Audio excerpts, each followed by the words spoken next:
Hi guys, my friends from Singapore. I'm coming to Singapore tomorrow on 17th of September, and we are organizing an event called Northeast Festival.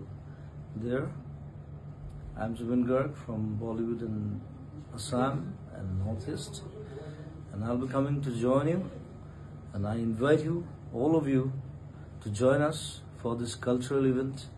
It's not only culture, it's a traditional event. তোমাকে খুব miss করছি দাদা ভাই। তুমি যেখানেই থেকো ভালো থেকো, সুস্থ থেকো। তোমার গান সারা জীবন ভর রয়ে থাকবে আমাদের মাঝে। তুমি সব সময় ভালো থেকো। মায়া ত্যাগ করে চলে গেলে দাদা ভাই, তোমার এই গান সারা জীবন ভর শুনে যাবে সারা দুনিয়া। অনেক ভালো থেকো, শান্তিতে থেকো, ভালো থেকো, এটাই চাইবো। ওম শান্তি।